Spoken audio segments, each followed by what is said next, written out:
there's a lot of responsibility that goes into managing people. And I just see it as something that like you really need to pursue, like getting good at that.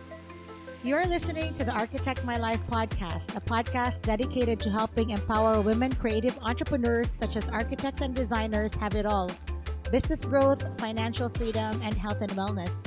I'm Shlachter, your host and CEO of MGS Global Group. This podcast is also brought to you by the MGS Global Group. We provide BIM modeling and drafting services to overwhelmed architects and design firm owners. Now let's dive into this episode. Hi everyone, our guest this week is Sarah Wingo of Win Design Co. Sarah is a licensed architect and licensed interior designer. She started Win Design Company in mid-2020 to fill a hole in the market of residentially informed commercial spaces and hospitality-informed residential spaces. The firm became a partnership in 2022 with a past colleague and a longtime friend, Ashley Kirkland. The two have aspirations for continued growth in the residential and boutique commercial design industry. Sarah also teaches as an adjunct professor of the interior architecture at the Corcoran, the George Washington University, for both a Studio 4 course and Leadership in Design, a curriculum she designed to provide graduating students with the leadership skills needed to excel in the profession early in their careers. As a leadership skills advocate, she has served the architecture profession at multiple levels across the industry. I'm so thrilled to talk to her today. Welcome to the show, Sarah. Thank you so much, Aya. It's great to be talking with you. So I'm really excited. I know there's a lot to cover, but this is my standard question I ask all of my creative entrepreneurs. Tell me about a childhood experience or a person that led you to your career or inspired you to become an architect and interior designer. Sure.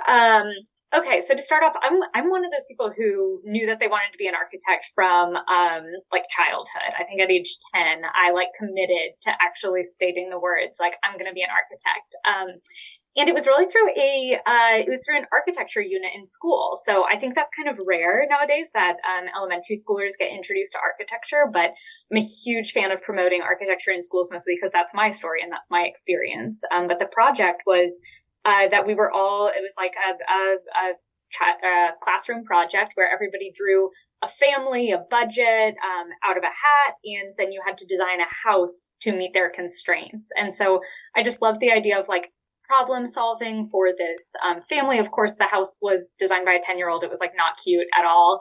But I just loved the idea of like building and designing things for real people, and especially this sort of like puzzle problem solving element that I was able to directly translate into a career path ahead of me.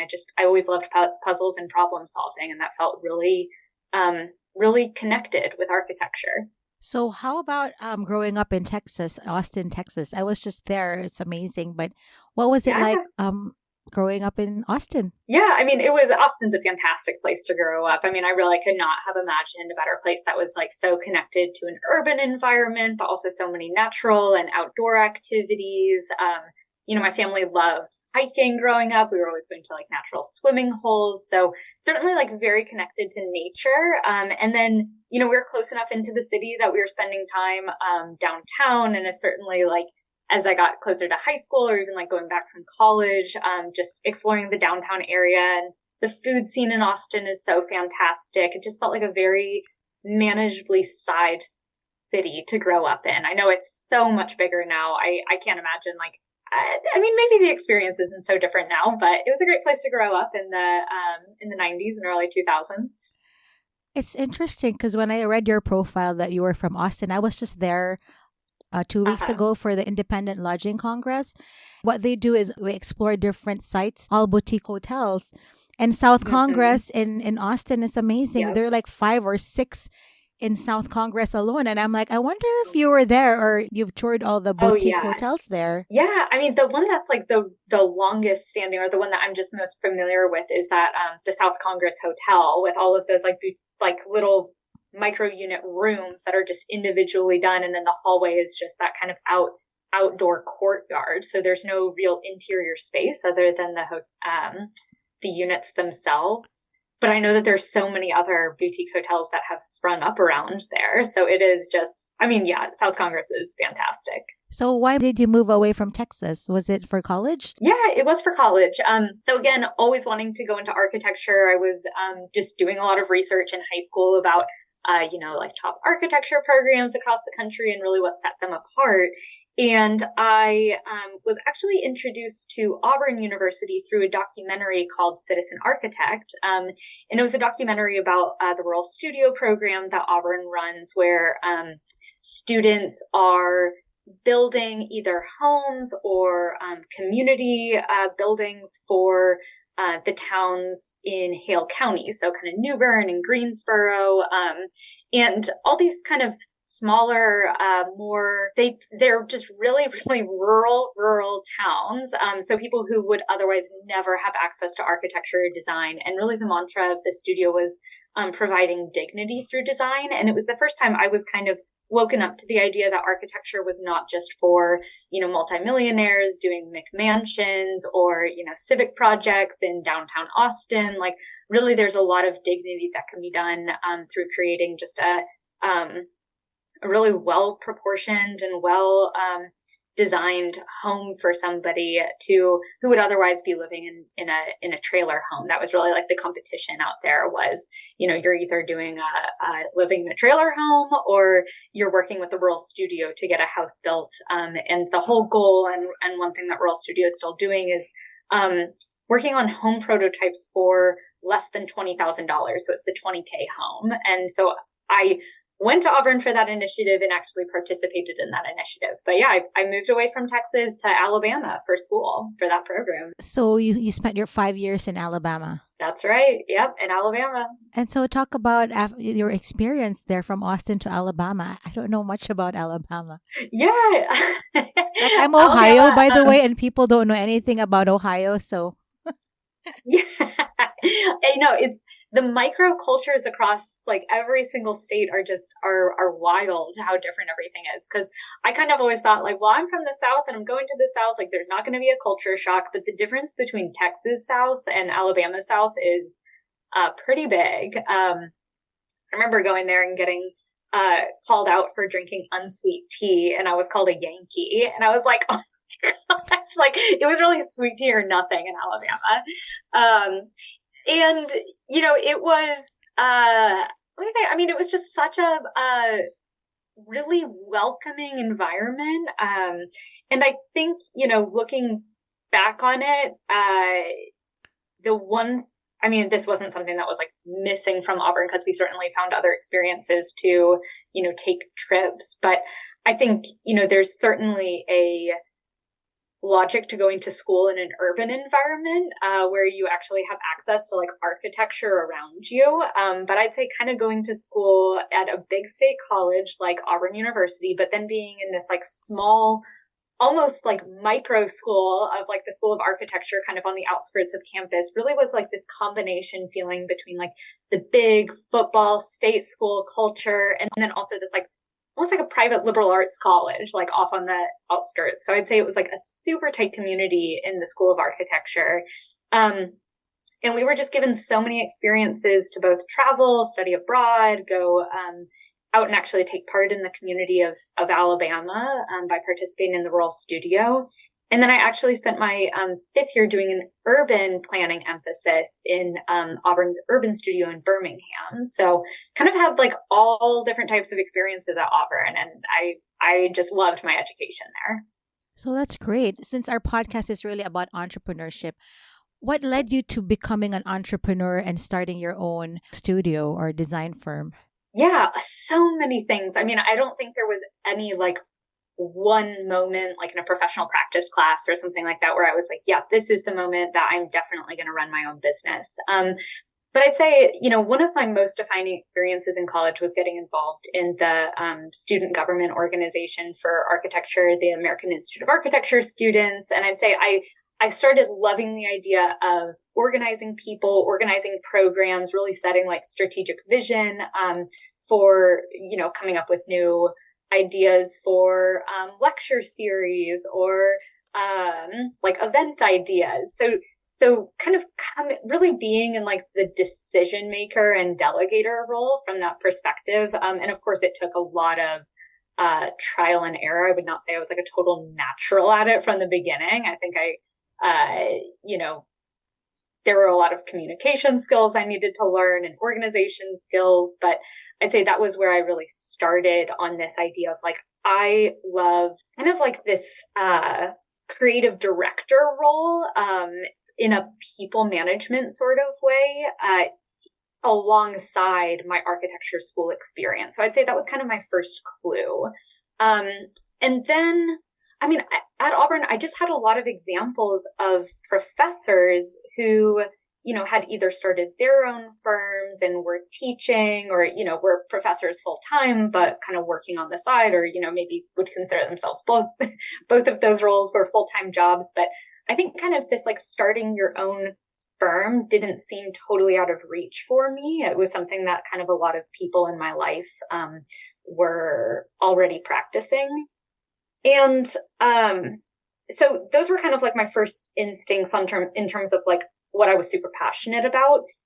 And then coming out of school, I got the advice very, very, very early on, maybe like my first year out of school. Somebody told me like, when you envision yourself at like the height of your career, do you envision yourself like running somebody else's firm or running your own firm? Like, are you the CEO of a huge firm out there, or are you running Sarah Wingo Design? And like very quickly it came to me like, no, I'm running Sarah Wingo Design.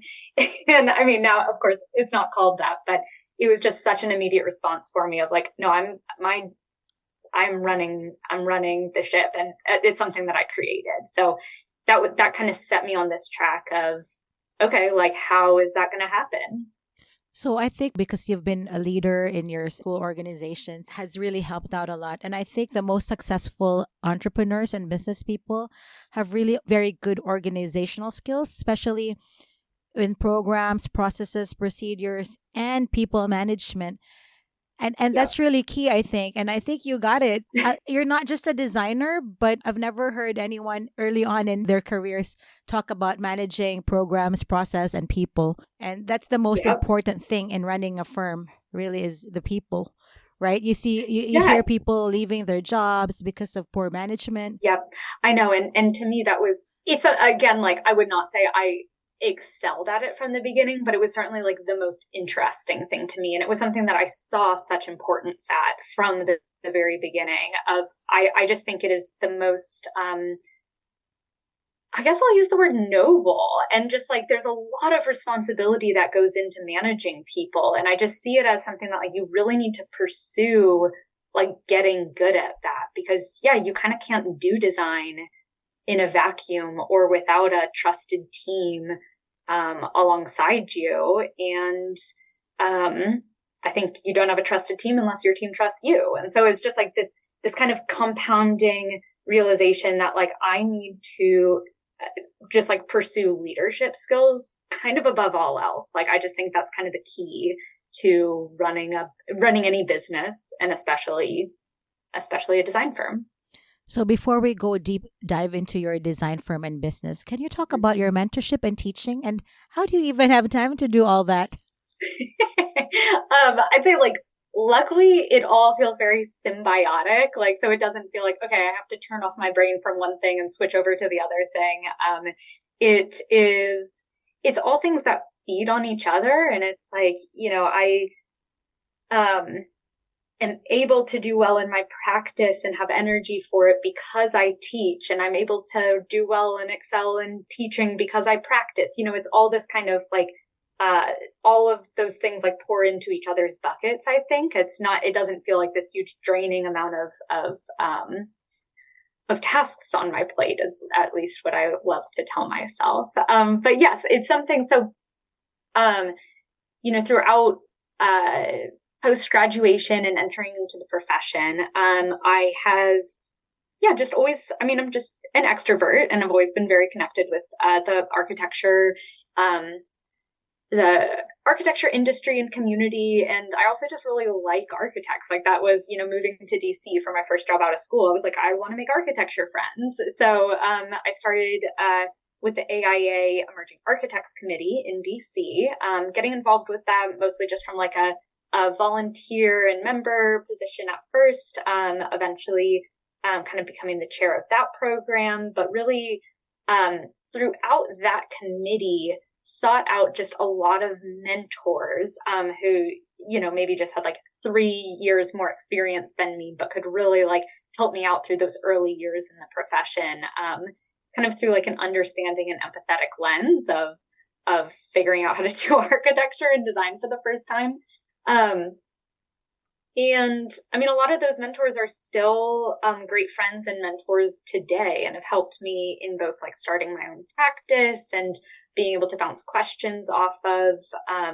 And it's allowed me to really see role models for how I can serve other people coming up behind me as a mentor myself, mentoring the next generation. So it's something I always want to be very involved with is, both emerging professionals and students, and really just being like a sounding board for them as they kind of talk through what their concerns are in the profession, or their interests are, or what their life goals are at this point, and how that might be feasible for them moving forward. And that really led to, as I was starting to think about going out on my own and like making that a reality, I knew I needed like something that was going to be a sure paycheck, to be honest. And so I started thinking around, like, I'm not trying to get a part-time architecture job. Like, I don't think you can start an architecture firm and also work part-time for another architecture firm. So I was kind of just like bouncing that idea or that question off of another mentor of mine. And he was like, well, he happened to teach at George Washington University, and he's like, there's a opening for a studio professor if you'd like to go up for it. I was like, absolutely, I would. Sounds like a perfect fit.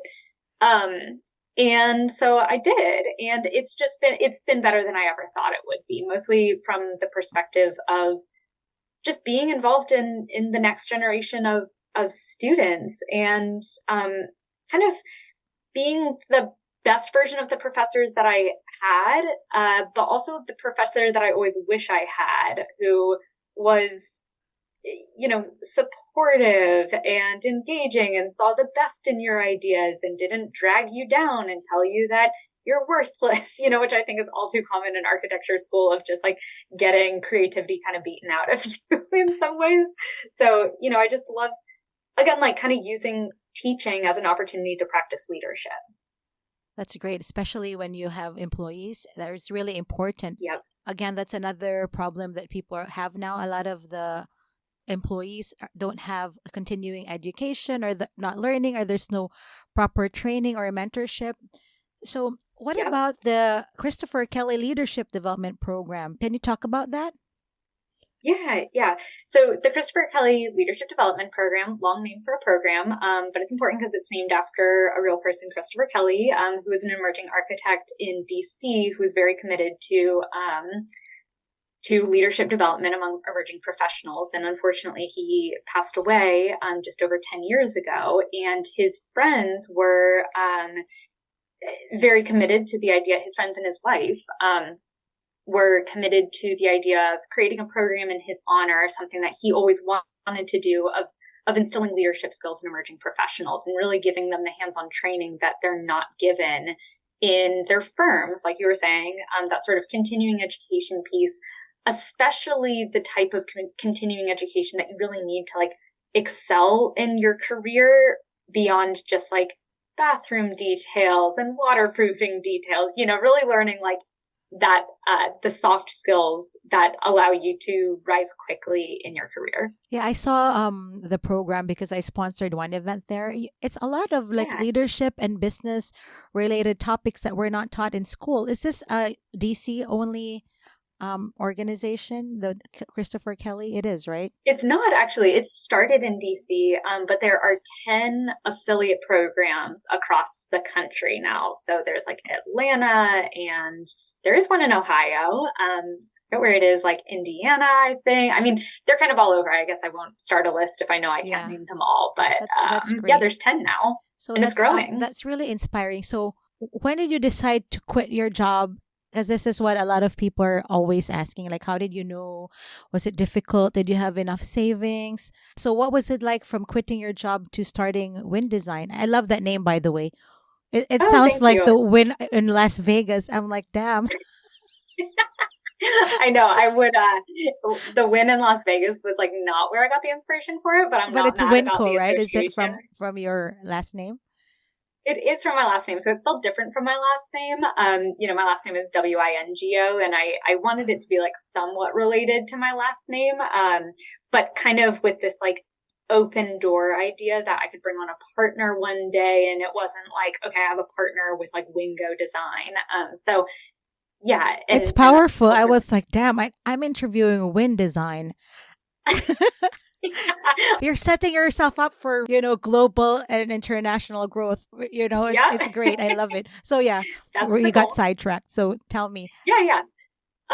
Yes. So starting my own firm, again, it was always something that was like kind of top of mind, but it wasn't something that I was, let me see, like, I didn't have a like step by step business plan of like, okay, in 3 years, like I will start this, and here's like one step that I will take every month in order to get this going. I'd say it was really accelerated by the pandemic, as a lot of ideas were either decelerated or it was just like a catalyst for a lot of people in a lot of different things, right?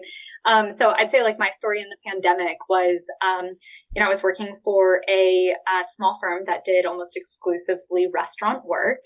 And the restaurant industry was hit pretty hard in the pandemic, if you heard. And, I was very lucky to keep my job and keep my, projects there. Like we had projects that were still running and going well, but there was certainly this like kind of uncertainty about like the future of what was coming in the door, just because like the entire world was feeling uncertain at the time. And it was this kind of wake up call to me of being an employee is not the best job security that you can have. Like really the best job security that you can have is kind of being in charge of your own uh, finances and future and projects, and really being empowered in the position of like, okay, if we don't see projects coming in the door, like how are we going to solve that problem? How are we going to pivot? How are we going to find new clients or new market sectors that we do, or all of this? And so it was really like that sort of train of thought where I was like, okay, I'm no longer of the mindset that going out on my own is the riskiest thing I could do. I was kind of like, I think keeping my job as an employee and hoping that everything works out okay is the riskiest thing I can do. So kind of to your question of like, did you have a lot of savings? The answer is no. I did not. And, I am married, and I think in order for um, I'm kind of more of like a risk taker. I was like ready to just jump out and be like, okay, let's do it. Like I can get it done. And my husband was really the one who like talked me down and was like, how about you start working on the side first and like kind of give us proof of concept that you can like find clients and make money. And his whole thing was like, if you can make $10,000 from a side business and have it in the bank, then like I'll support this going out. And like I think we'll be okay. So that was my goal. Was like get 10,000 in the bank from side work, and I was able to reach that. I mean, as you know, starting a business, it's not like every dollar that comes in the door is profit. Like you kind of have to pay a lot of money for business licenses and software and hardware and all of it. So it took more time than I thought it would to actually have like that money in pure profit, but kind of as soon as I hit that mark, I was like kind of talking with my husband, and I was like, so can I, like, is it time? And I was just so excited to go out, and we both kind of decided like, yeah, now it's time. So, I think from start to finish of doing side work, it was probably about a year. And then I went out on my own and never looked back. So we have the same experience. I wanted to go out on my own as well. Yeah. And I was married with no kids yet. And I told my husband I'm so miserable because I had a bad experience with burnout. And I'm like, I really need to go. He's like, you can, but this is your allowance, $5 a day. That's like, that was 20 years ago. So like $40 a week. Yeah. The Yeah. good thing about living in New York City is you can go to every yoga class in, like, in a yoga studio in New York City, there's 50. Your Right. first week is free. I'm like, damn, I can go to 50 yoga studios for free Yep. 5 days a week and move on to the next. So I'm like, I can manage with $5 a day.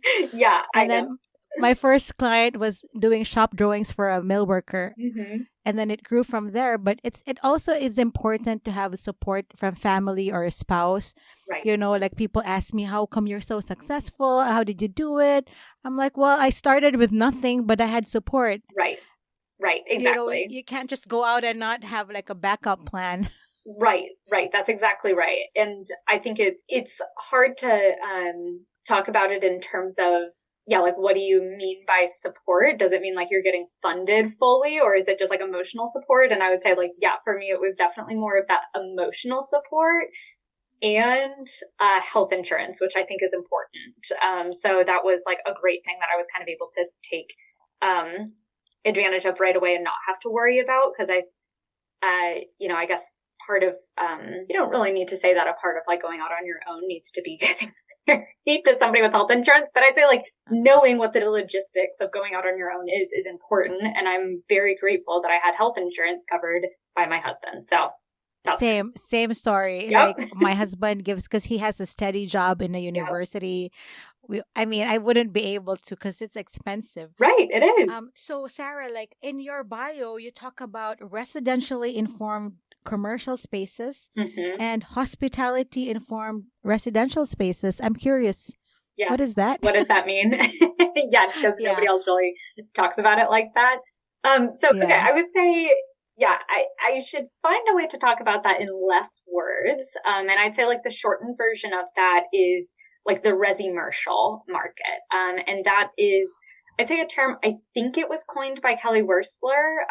This kind of, Oh, I love Kelly I Horstler. know, I do Yeah. too. I don't know that I need to give her credit for resi-mercial, but she may actually deserve the credit for resi-mercial, of designers practicing in both that sort of high-end residential space and kind of boutique commercial space, where there's not a huge difference between like the types of spaces that you're creating for both residential and boutique commercial clients. And it was a trend that I was actually seeing in real time and in real life of, working on restaurant jobs at my previous employer. And the clients were always asking, like, we want this to feel like somebody's dining room or somebody's living room or somebody's lounge, like using very residential words to describe like the feeling that they wanted people to experience in a public space. So whether it was a restaurant or a multifamily amenity space or even like a gym or something. I think the idea that like public space means institutional is very much done. Like nobody just wants, big vinyl seating bolted to the ground anymore. It's like, we want the durability, we want the cleanability, but we want it to feel like you're in a very comfortable, welcoming environment. And I'd say that goes both ways in that people in residential worlds, which is everybody lives somewhere.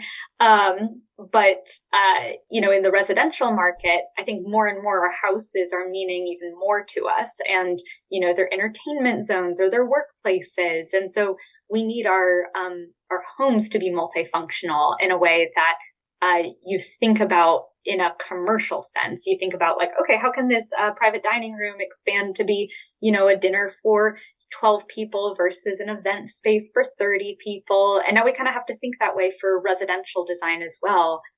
For, how can this be a private dining room for a family of 4, or it could also host a Thanksgiving dinner for 16. So I'd say like that's kind of the mindset that Win Design is bringing to projects, is just that sort of welcoming, warm, like as a adjective setting, but also durable, cleanable, stands the test of time, sort of hospitality setting. And then just like this adaptable, can be many things to many people, sort of layout and furniture and interior architecture of a space. I think I know what you're talking about. There's a really nice residential building across. Mm-hmm. You go in and it feels like a hotel. Yes. Is that what I mean by hospitality inspired residential? You Yes. walk into the lobby, they have like a co-working space and Yep. like free flowing coffee. Yep. And like a pool and a really nice gym, but they're apartments, right? Yep. Absolutely. And also houses nowadays, you go to fancy homes, they feel like hotels. Yep. Yeah, that's exactly right. And I mean, even just bringing up like the co-working space that you were saying, I mean, we're just seeing every single project is integrating places to have co-working spaces. So even my partner Ashley and I were at an event last Thursday that was talking about like trends in the multifamily market coming up, and they were talking about they were talking about co-working spaces being like the main amenity that people want in their apartment buildings now. And then even like there was a big gym who was there, and they were talking about how they're it was like a luxury gym talking about how they want to integrate co-working spaces so that people can work out, grab a smoothie, work from the gym, and then maybe go back to a yoga class later on. So I just think like all of these siloed market sectors that we used to imagine of like, okay, you either do retail or you do multifamily or you do hotels or you do restaurants. It's just kind of getting more and more blended in a way that we really want to emphasize and lean into. I think I agree with that because more and more people are working from home. And Yep. and the downside of working from home, in my opinion, is you wake up, roll out of bed, and then work all day in your pajamas. Yep. Like, and it's kind of isolating. But if I lived in an apartment and there's a co-working space, meet other entrepreneurs or people, then you know it's a plus. Definitely. So let me know how you landed your first big client, or what do you do for business development? How do you network? I know you say that mentoring is a form of networking as well, but in general, what's your strategy for business development and landing clients? Yeah. So it is so, I guess I want to like knock on wood in that it has been very natural and has felt very, I think because I'm naturally a very like relationship driven person, it hasn't been something that I have ever had to force myself to be like, okay, today you have to cold call people to get those projects. Like, I think people trust people that they already have relationships with. So I think just not discounting people who you don't think are going to bring you work. Like, I have always been told by architects that you should not network with other architects because architects aren't going to bring you work. And I've kind of always had that in the back of my mind as this like guilty conscience of like, man, but I like going to AIA events and like I like networking with architects. And I cannot tell you how many projects I have gotten from other architects who have been overwhelmed with their own workload and like needed to give me a project, or thought like, that's not really like the market sector that I do. It's a little bit more interiors based. So let me see if Sarah wants to work on that instead. Like, I think just being trusted by the architecture community has been like a huge thing for us, is in terms of like getting recommendations from people. And that is very much how I got my first job, was reaching out to other architect mentors and just asking like, hey, I'm looking to take on side work. Do you have anything that I could help out with? And so it was kind of that initial like helping out other architects who are doing work, which ultimately led to those clients getting to know me. And then those clients, you know, they all have friends. And weirdly, like neighborhood Facebook groups in DC is a huge place for professional recommendations. So, you know, I don't go on there and post my own name. And especially like if you don't live in Capitol Hill, you can't be in the Capitol Hill Facebook group, but just kind of, I don't know. It's also not something you can really ask for at the moment of like, hey, can you go in and recommend me on the Capitol Hill neighborhood Facebook group? You know, you can't be specific where you're asking for recommendations, but I do on a very regular basis ask my clients to recommend me to their friends. Like, well, if you have any if you're going home for the holidays, if you know anybody who's looking for interior design or renovation services, like, keep us in mind. We'd love to work with you. People like you and your friends. Like, I think just kind of having this mindset of it's not business development, it's building relationships and just kind of having this positive attitude about it is, I don't know, that's been my strategy. It's worked so far. I would say at some point, and maybe coming up pretty soon, as we look for bigger and bigger projects, it is going to be less about like taking on, other architects' leftovers essentially of like, oh, I can't do this. Let's see if Sarah and Ashley want to do this. But, doing more of that RFP work and answering like calls for proposals and going after larger jobs like that.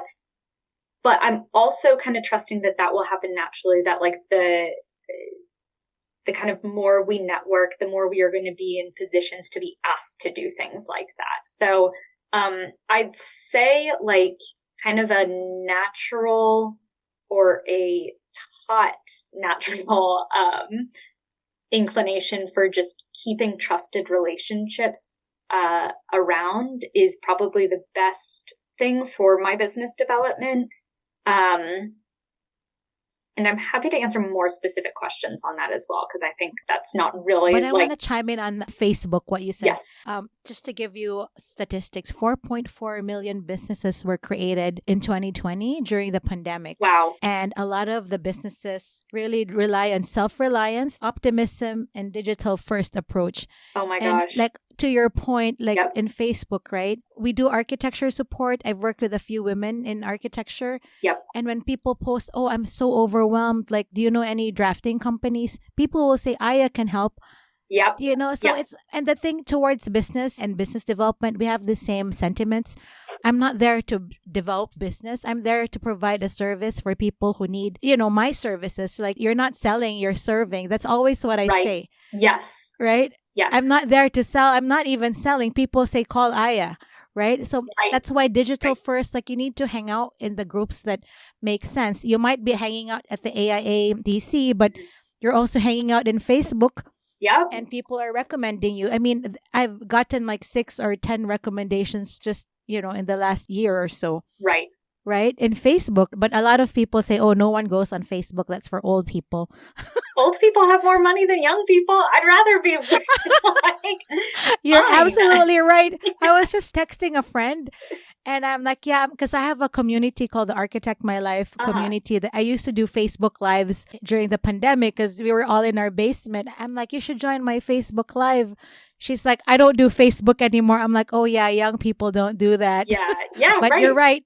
Yeah. It's like they have the money. Yeah, exactly. No, I completely agree. Just like kind of jumping in with a mindset of how can I help? Not like, well, let me pitch you let me give you my elevator pitch, but just like, oh, how can I help? Like, and have them tell me their problem and then talk about the solution. People just don't like being sold to. Like, I hate being sold to. As soon as I feel like I'm in a sales pitch, I like really put up a wall and like want to walk away from it. So, So this Congress I attend, the Independent Lodging Congress, they're all hoteliers, CEOs, hotel owners, developers, but there's one rule.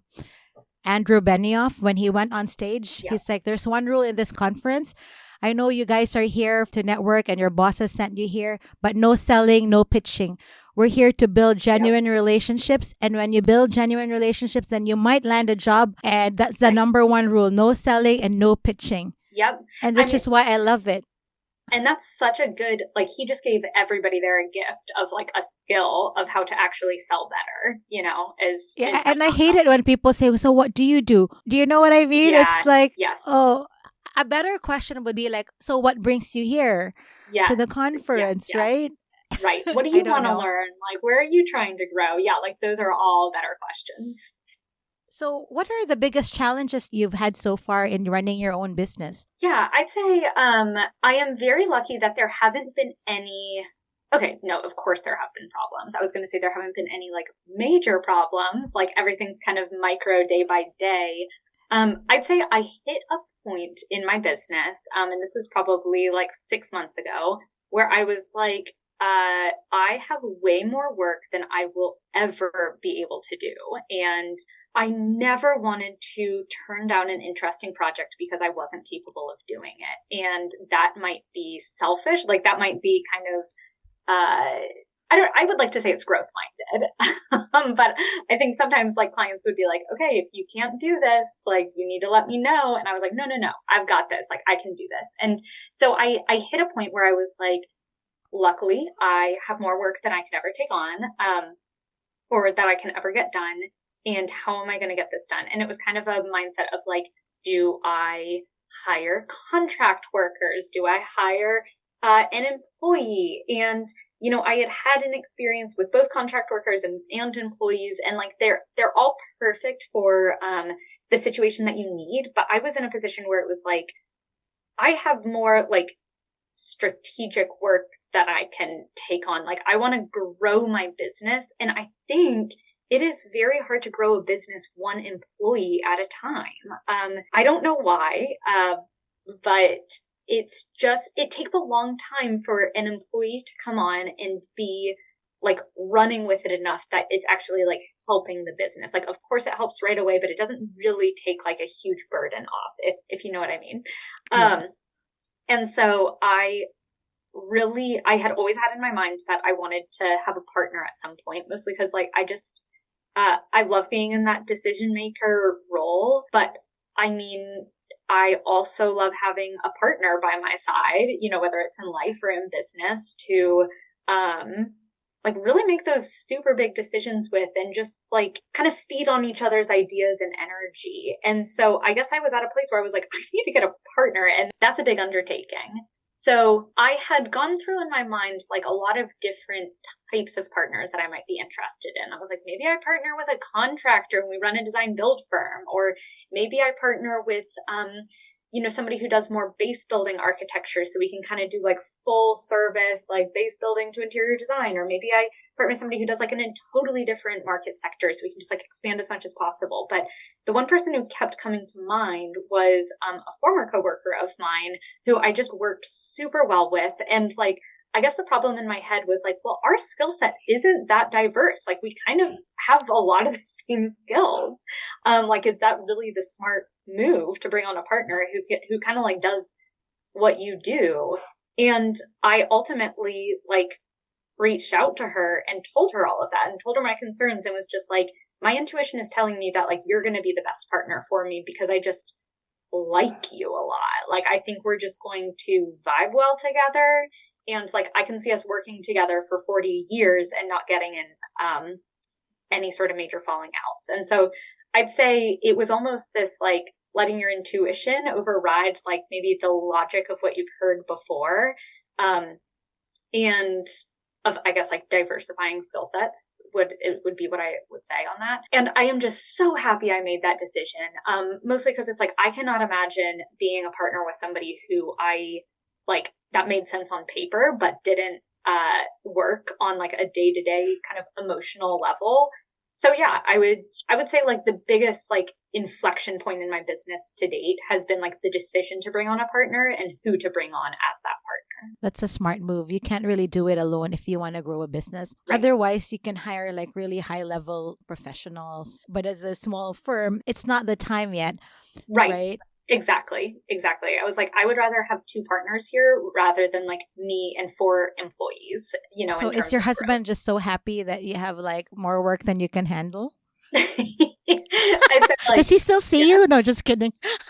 I know. It's like, yes, he is happy, but like I'm working more than I've ever worked. So yeah, it's yeah, like yes. And no kids yet? No kids? No kids. No. Yeah, okay. No kids yet. Do you plan to have kids? And that's also like, I think a huge part of like the timing of when I wanted to start my business too was like, I don't want to do this as like a new young mom. And I would rather, I mean, sometimes, people don't get choices really in terms of like when everything kind of works out and when the best decisions are. But I'm so, yeah, like we do want a family at some point, and I kind of want to be in a position where I can like give more to my kids than I'm giving to my business, I guess. Yeah, I think that's the right step. Build the business. Now you have a partner. Like Yep. There is a firm that I know that they're all women owned, and then they take turns giving birth like this, one Would person. love, I mean, yes. they didn't plan it, obviously, but Yes, that didn't exactly. sound Just right. like They took going turns. back and There was forth a on, schedule. No, but it yeah, worked out. Like when the partner was giving birth, the other partner managed the firm for the first 3-4 months, and it just and the yeah. thing about what you said about being an employee is not good job security. That's right. Hmm. Being your own boss, and I really appreciate what you said, is actually more of a job security because you have more time to take care of yourself, your family, your Yep. whatever it is, right? Right. So Definitely. Definitely. so, Sarah, what is Sarah like outside of work? What do you do? How do you spend time outside of work and Yeah. hobbies and things like that? Yeah. I think as an entrepreneur, it's like, is there ever an outside of work time? But I no, hear there you. totally, yeah, no, there totally is. I mean, I've of recent, like since partnering with Ashley, I'd say I'm really trying to be better about like just setting boundaries with myself of like taking the weekends off. And I mean, yeah, there's a certain amount of burnout that really piles up after a while. So I think like having a partner and like thinking about bringing on employees, the idea was like, I need to treat myself the way that I expect and would hope that everybody else treats themselves. And that means like setting boundaries with work and being productive while you have your working hours and then like calling it quits when it's time to stop working. So I'd say outside of work, I spend a lot of time out, like when it's not winter, being outside, driving outside of DC, doing hikes and nature trails, like around the area with my husband and dog. So we love doing that. We love just taking like little weekend trips and drives and getting out of the city and just like exploring, I guess, like finding new things to see. And then like on just weeknights, I mean, I think you could find me pretty much either cooking. I absolutely love to cook and kind of using it every night as like an opportunity to do something creative outside of design and architecture. Like I think, I love being creative at work, but it has become almost to the point where it like doesn't even feel like creativity anymore because it's like it's a job, right? So yeah, I really see cooking as like my outlet for creation of new things. Uh and other than that, like really meeting up with friends and I won't even call it networking anymore, but like kind of either serving the community in some sort of committee organization or leadership platform, or just like getting together with people who I've met over the years and would call like true and lovely friends now that I just love to connect with. So those are kind of like the only hobbies I would love to get back into, like watercoloring and I mean, I have been getting a little bit back into like yoga and working out, so I'm happy to say that too. I'm a healthier version of myself now than I was in 2022. But yeah, would love to bring in more hobbies. I know what you mean. As an entrepreneur, I love my job. It doesn't feel like a Yeah. job, right? I mean, Right. like my friends who are probably like working in firms, they're like, "Shut up, I hate you." Like I work every Right. day. I love my job. It doesn't feel like work, but yes, boundaries are important. So, what's next for Sarah and Wind Design? Where do you see yourself in 3 years, Sarah? In 3 years, we just see like real continued growth for our firm. I'd say like, there's no number of employees that we'd want that would be like the exact target that we're trying to hit, but we definitely want to grow like a culture and a team. I think a huge part of running a business is, and what draws me so much to running a business is, not just like having the right people to get the work done. It's like, I want to build a community of people who all like coming to work and enjoy each other. And, in such a, just to the level where like our work is the best in the city because we have the best lifestyle and team and best place to work. So I think it's just continuing to both like get the projects in that will continue to make that happen for us. But really with this mindset of like the team and the people are going to be a top priority for us moving forward. So in 3 years, I would definitely see that as kind of our number one goal. So we need to have another one in 3 years, another interview, right? That's right. We definitely do. This is I really enjoyed talking to you, Sarah, and congratulations with your new firm and the growth that you've seen. And thank you. I enjoyed our conversation. That was Sarah Wingo of Wind Design Co. Thanks for listening to this episode of Architect My Life, a podcast brought to you by the MGS Global Group. I hope you enjoyed the episode. If you would like to add to the conversation through your own experiences, I encourage you to be a guest on one of our upcoming episodes. Visit architectmylife.com/apply to learn how. I firmly believe that a strong community drives change and fosters success. If you'd like to be part of this community, join the All-Female Architect My Life Facebook group. Please take a moment to review us on Apple Podcasts and Spotify or wherever you listen to your podcasts. We'd love to hear from you. Be sure to follow me on Instagram at aya_architectmylife and Architect My Life Podcast. Thanks again for listening.